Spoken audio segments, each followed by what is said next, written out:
Salam world, I'm a shorter than average girl from down under, and today we're going to be looking at the forgotten box office bomb 2003's Sinbad Legend of the Seven Seas. So I'll preface by saying that this movie isn't good, subjectively and to some degree objectively. But just because it isn't good, it doesn't mean that we can't take something away from it. In fact, there are many things in the world that aren't good, like far from it, but they can still give us insight into topics plaguing the human experience. And this movie is no exception. A deceptive title alluding to a Middle Eastern adventure, only to give us a weak rendition of a Greek classic, allowing us to explore the concept of cultural amalgamation and how multiculturalism may result in this instead of celebrating each culture individually, and how this in particular actually reduces the value of each of its components instead of creating strength in their combination. So this movie, it takes its title from one of the more popular stories from 1001 Nights, The Seven Adventures of Sinbad, introducing a character which is an Arab in basically nothing but a name. But it actually isn't the story of Sinbad at all. Instead, it is a westernized version of the tale of Damon and Pythias, which originally displays Pythagorean philosophy. But of course, the westernization of this concept changes much of this and turns it into a love triangle. Why? Why? So the story that we end up getting is an odyssey in the Mediterranean with 4 different adventures, taken from a mix of Greek mythology and Sinbad's adventures. So today, we'll be talking about the separate inspos for the story, and why putting them in a blender with a sprinkle of Asian and Polynesian seasoning was not the best idea. But if you're only here for the movie review, you can click to the time shown on the screen right now or the timestamp in the description, whichever suits you best. So, let's talk story.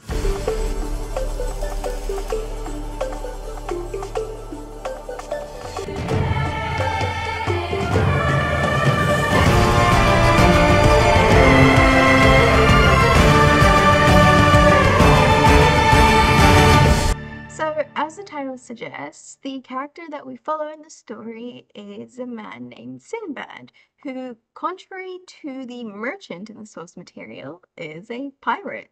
A habit from childhood, it seems, because when he was a kid, Sinbad was cornered by the Syracusan guard for theft. And that's when the Syracusan prince, Proteus, saves his life, and they become besties ever since. Now, the selection of the name Proteus was no accident. For those equipped with Greek mythology, you'll know that this name foreshadows the prince's character as well as his fate, and we'll get back to that. And for those equipped with geography, you'll know that Syracuse was a glorious Corinthian city on the island of Sicily, home to the famous Archimedes. Now, the prince and the thief grew up together, were inseparable, until the day that Proteus's duties caught up to him. He was to be engaged to Marina of Thrace, an ambassador for the ancient nation, which lies in modern-day Turkey, Bulgaria, and Greece, and home to many renowned ancient household names such as Herodotus, Democritus, and Spartacus. The problem: Sinbad kind of fell in love with Marina at first sight. So, to make sure that he doesn't mess anything up for his best friend, he takes to the seas, never looking back to Syracuse or saying goodbye. Until this movie, of course. So let's talk about the story of Damon and Pythias as our base, and we'll add the toppings to get the story of this movie. Damon and Pythias were 2 best friends and students of Pythagoras.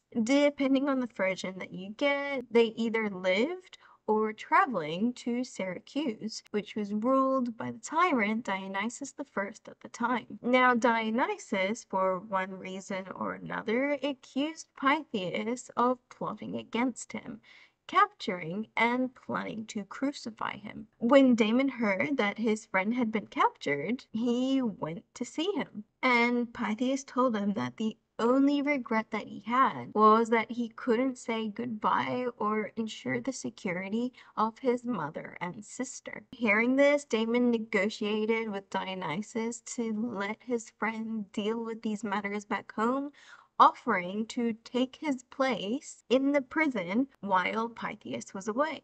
And Dionysius hated their friendship. So, of course, he agreed to these conditions, but he gave Pythias a time frame.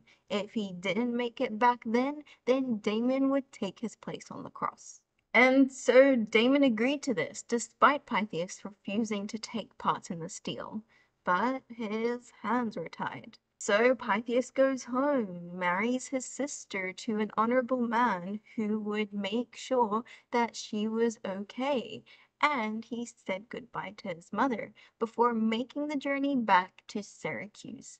A journey which wouldn't prove too easy because of thieves or pirates capturing him and tying him to a tree. But determined to save his friend's life, Pythias manages to free himself and swim all the way back to Syracuse. But the agreed time of his return went and passed, with Dionysus psychologically tormenting Damon in jail each day, trying to break his unshaken trust for his best friend. And so, as they were to nail him to the cross, a beaten, blood-stained, and disheveled Pythias throws himself around his best friend's neck, and they both break down in tears of relief.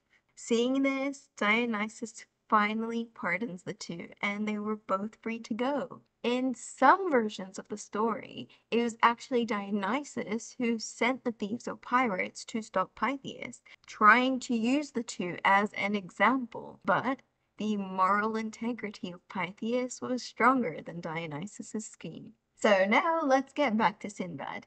He is obviously Pythias, Proteus is Damon, and the tyrant Dionysus is actually Eris, the goddess of strife and discord, famous for starting the Trojan War. So of course she wasn't gonna do one thing to mess with Sinbad. No, she goes and does 7. Shock, horror. Given that in the 1001 Nights version of Sinbad, he goes on 7 voyages. So she sends Cetus, the sea monster, sirens to lure the crew, a giant iceberg inspired by the Arabian Anqa, 2 deals which were practically lies, and not to mention the whole impersonating him to frame him for a crime that he did not commit, which is the crime that Proteus makes the deal for. Lovely. So to unframe himself, Sinbad has to go and get the stolen goods, which just happens to be the Book of Peace, which the 12 cities depend on. And where does he have to go to get the stolen goods? Well, of course, to Tartarus, the Greek hell which is below Hades, reserved only for the Titans and those who have committed crimes against the gods. And why Eris lives in Tartarus in this version of the story, I have no idea. But the fact that Sinbad and Marina find the terracotta warriors there is very suggestive of 2003 politics. But anyway, back to the plot. Unlike Pythias, Sinbad didn't actually want to go and free his friend, but he planned to take his crew and retire in Fiji. And God knows that in both ancient Greece and medieval Islam, people didn't know that Fiji existed. But anyhow, Proteus's fiancée, Marina, being a diplomat and all, didn't trust Sinbad as Proteus did. And so she snuck onto the Chimera, which is the name of Sinbad's ship, and yes, the name does have a meaning behind it, to ensure that Sinbad wasn't gonna let her beloved fiancé get executed. So now Sinbad has no choice but to sail to Tartarus and get the Book of Peace back. But he's not gonna make it easy or breezy for Marina. As you can see, we're well equipped to accommodate the most discerning of royal taste. We have excellent ocean views, luxurious living quarters with 3 gourmet meals a day. Nor was Eris.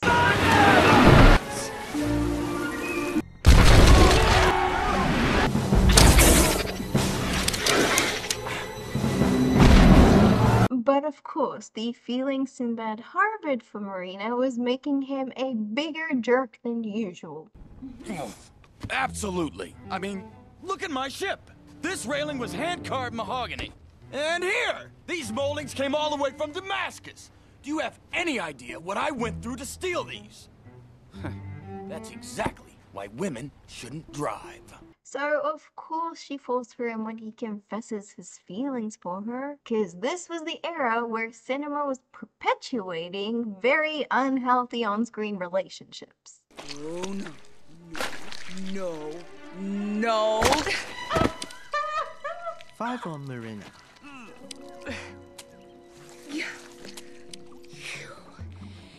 Egotistical. You spoiled. Disrespectful. Pretentious. Deluded. Pompous. Self-centered. High and mighty. Untrustworthy. Ungrateful. Impossible. Insufferable. At least I'm not repressed. Repressed.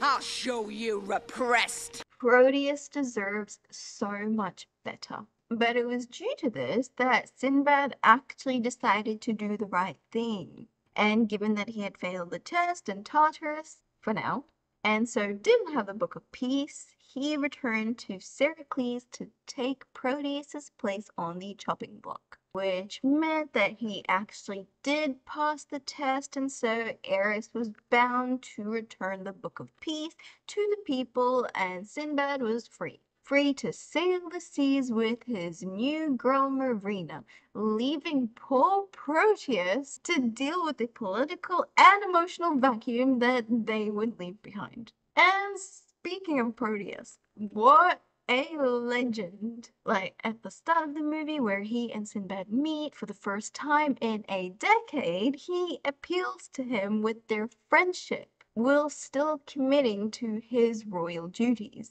And then lets Sinbad go, despite Sinbad trying to rob him, helps his crew against Thetis, trusts and works with Sinbad against the monster, and then, without a second thought, tries to jump after him to save his life.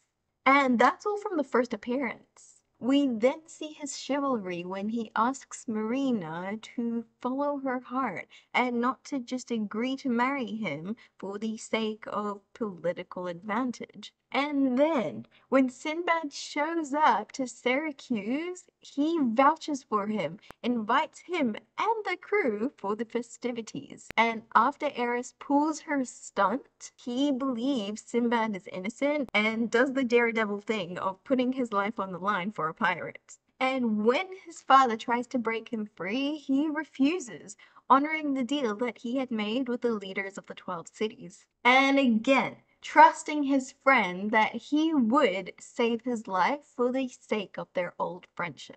And at the end, after all is well, he gives up the love of his life so that she could spend her life on the seas. And like at this point, I just wanted to give this man a big hug. After a brush with death, both his bestie and fiance leave him. Ugh.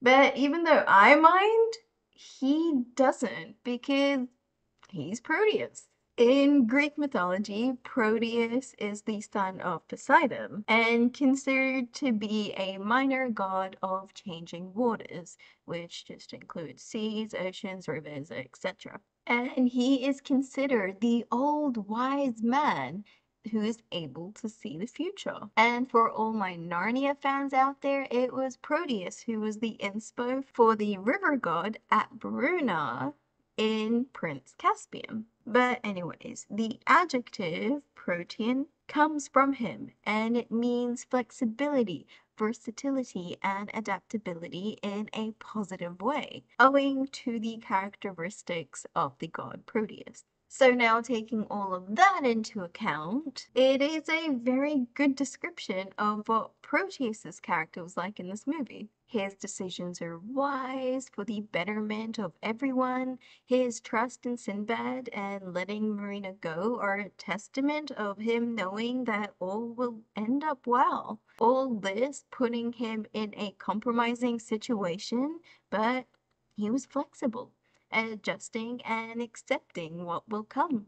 Now, the name Marina may be a nod to Marina, the Queen of the Amazons, a military woman that mythologically had captured most of the ancient world, including Atlantis, Egypt, Syria, Arabia, Sicily, and many of the states which now exist in modern Turkey and Greece. Which in this situation would kind of align with Marina's characteristics of being diplomatic, her leadership skills, and regality and pride that she has. And as for Sinbad, the only thing that he and the OG Sinbad have in common are their love for the sea and the thrill for adventures. But instead of piracy, the OG Sinbad was a merchant, just like his father. After finishing his inheritance, Sinbad takes to the sea, where he first lands on an island which is actually a giant whale. Of course, in this movie, they have to change it into a giant anglerfish.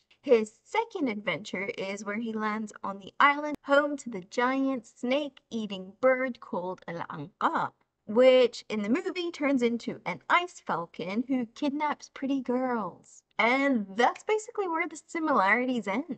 The other 5 adventures of Sinbad are never seen, although 2 of them are briefly mentioned in passing by the crew, the first being an encounter with a Cyclops and another with cannibals. But it's masked with so many other references from the Odyssey that it's not that obvious. But regardless, at the end of the day, the story doesn't really make much sense. It is genuinely a chimera of different stories being put together. And if you guys don't know what a chimera is, it is a mythical beast which is made of a combination of different animals. Classically, it would have been the head of a lion, another of a goat, the body of a dragon with a tail, which is a snake.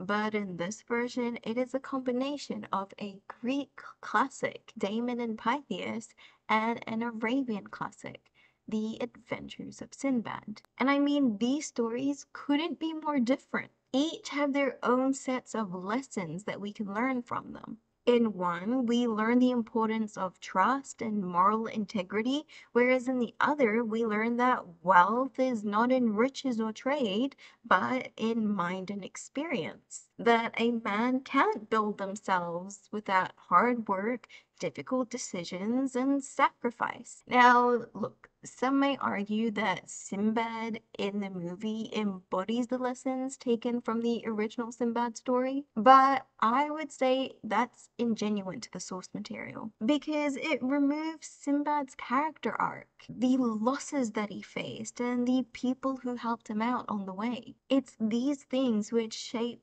him to be the person that he was at the end. And so to take all that away and pluck the character from one of his first adventures and chuck him into an entirely different mythological framework won't make him the same person that everyone recognizes. Basically, this is what's happening here. We get neither perk of the genuine strength in the relationship between Proteus and Sinbad like we do in Damon and Pythias, nor do we get the adventures which shape Sinbad to be the man that he becomes. Instead, we get a love triangle, which isn't even written in a way which makes us feel like it's genuine love. Like, it's lust from Sinbad's POV. And it's like mild hybristophilia from Marina's POV, which just means the good girl and the complicated bad guy kind of attraction. Their romance, it feels forced, fast-paced, and rushed. There is basically no substance to it, and it's the only reason which Sinbad does the moral thing at the end, to win the girl. which is so far from the purity of the source material, and trashing poor Proteus's life. And to justify this, they give Proteus this air of heroism, wisdom, and maturity, which comes from his inspiration. But for us, as an audience, what we see on the screen is injustice. Not just to poor Proteus here, but to all the individual stories and inspirations which have been doused in gasoline and lit ablaze by this patchwork of a story. Marina the Conqueror reduced to a schoolyard popular girl. Proteus the demigod loses the people that he loves, and Sinbad the wise trader with many scars betrays his best friend and steals his girl, his fiancée. Like, at the end, I was 100% on Eris's side. Oh, but you did betray him. You stole his only love. Look at her, Sinbad. He's not even in his grave yet, and you're moving in on his girl. So I can see why she got mad. How dare you!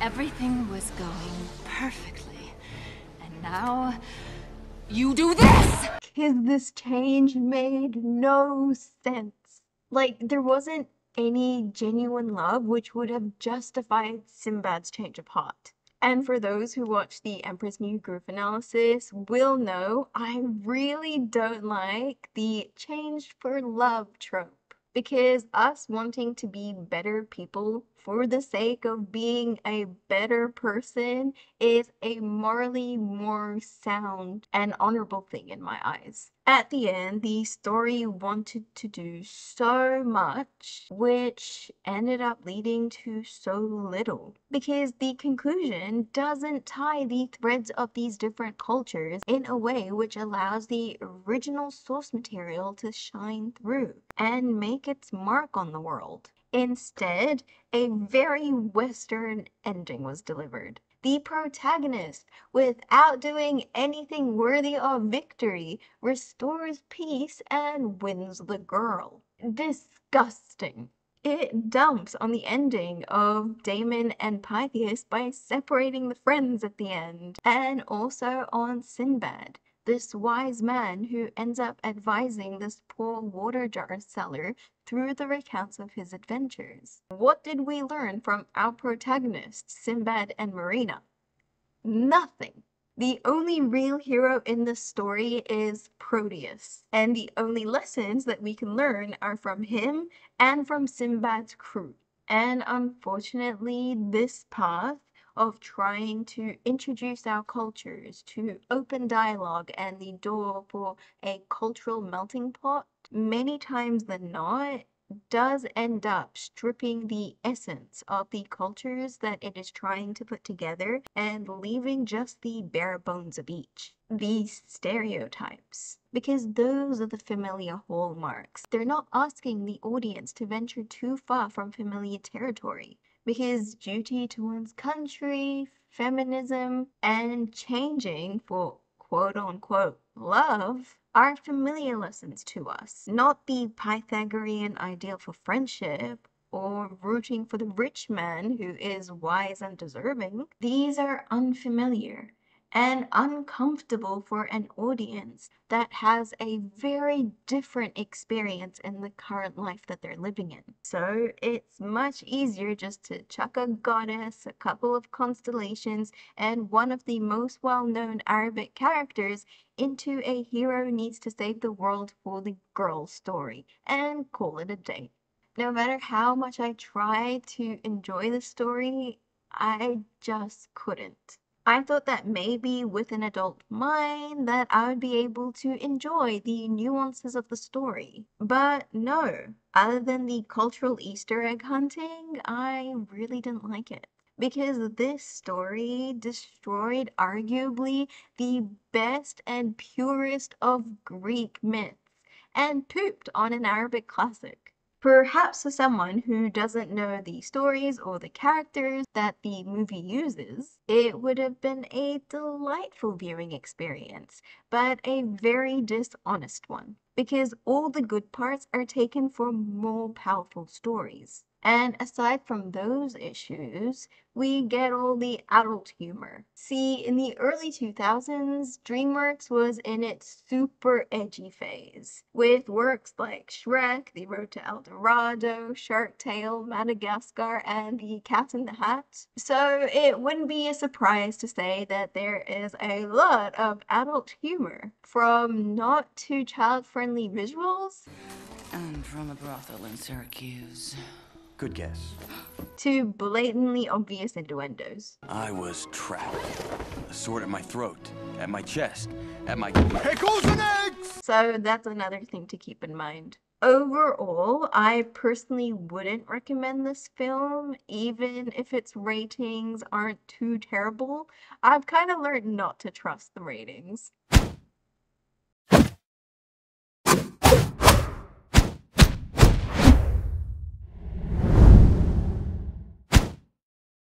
That's DreamWorks Sinbad. If you're in the mood to suss this movie out for yourselves, please make sure to use a streaming platform that doesn't support the violation of human rights or the spread of negativity in the world. Share this with anyone you think would be keen for this content, and if you enjoyed the video, please subscribe for similar content and hit that notification bell so you don't miss out on next week's DQ drop. Be brave, be happy, and be kind, and we'll catch you all next time.